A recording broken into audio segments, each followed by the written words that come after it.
Italian football, once seen as gladiator battles of our time, now looks like reruns of every puppy bowl since 2005. A lot of that comes down to three things. Luciano Moggi and his network of referees. There's also the fact that Italy's economy hasn't recovered since '08, and Italian Americans in Brooklyn do a better job of promoting Serie A worldwide than Serie A. For Italian football though, there has been a bit of a bounce back as of late. Inter made it to the Champions League final just a few years ago. And thanks to the new Champions League format, every Italian club made it at least to the playoff round. Well, besides the one that was pretty much robbed like a tourist in Milano Centrale. Attenzione pickpocket! Attenzione borseggiatrici! Pickpocket! Going into the playoff round, it would be Milan, Atalanta, and Juventus that would need to play their way into the next round. Juventus entered as the lowest seed of the Italian sides after winning just one of their last 5 Champions League games. However, they caught a bit of a break drawing PSV, a team they had already beaten in the league phase. But they still need to be on their toes, because as opposed to the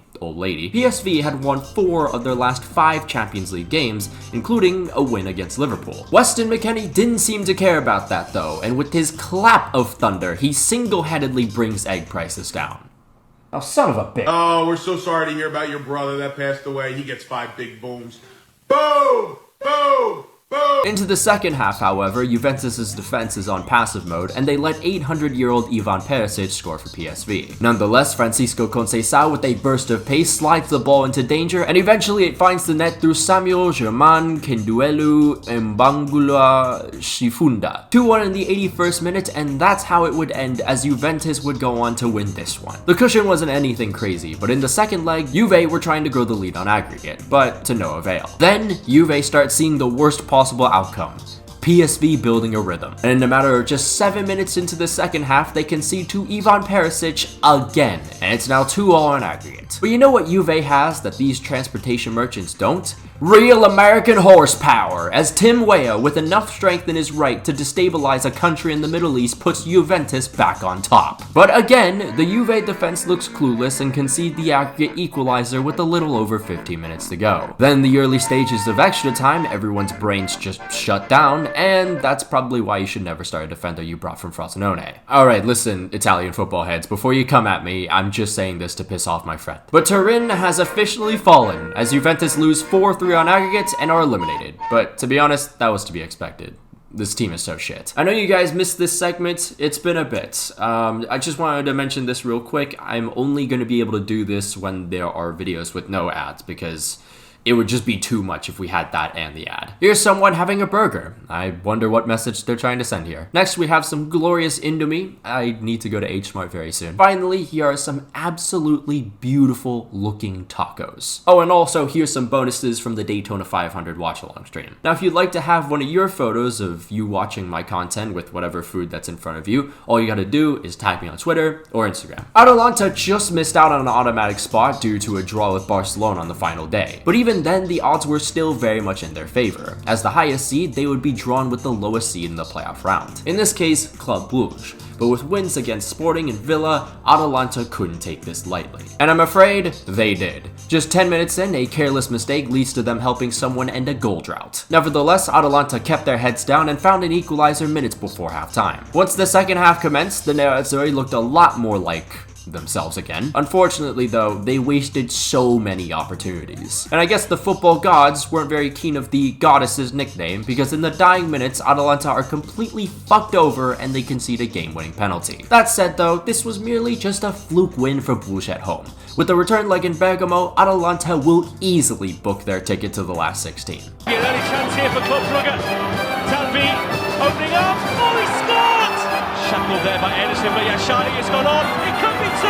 Great save. Another rebound. It's in. Jukla is going for it again. He scored! This is sensational. 3 first half goals, guys. 3. Now 5-1 down at home. This was pretty much over. But then, at last, their hero was back from injury. A man who wrote himself into the gospel after single-handedly taking down Goliath last spring. Ademola Lookman, save Atalanta! Just 30 seconds in, the nuclear Nigerian reacts. Be scared, Brugge. Be very scared. 55 minutes played. Atalanta then draw a penalty. Oh my god, this might be possible. we might see the greatest comeback of all time. Oh, it's saved! Yeah, after that, Atalanta would not find the back of the net again that night. With every failed attempt, you could tell they were getting visibly more frustrated. And then it became too much, as their captain had one of the funniest crash outs I've seen in some time. Alright now, question time. Who had the worst generational aura loss this week? Was it Yabba Gabba Ghoul reacting to a meme?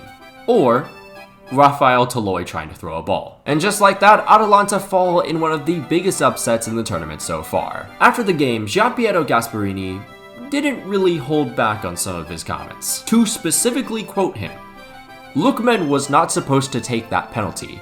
He is one of the worst penalty takers I've ever seen." What is it with like Nigerian players doing all they can for their Italian clubs only to be like insulted afterwards? Milan were pretty much confirmed an automatic spot into the last 16 on the final day, but they fucked it entirely after losing to 26th place Dinamo Zagreb. That dropped them from 6th all the way down to 13th, and from there they drew Feyenoord in the playoff round, which was honestly best case scenario because Milan had just bought Feyenoord's top scorer, Santi Jimenez. So now, naturally, Milan had the attacking advantage going into this tie.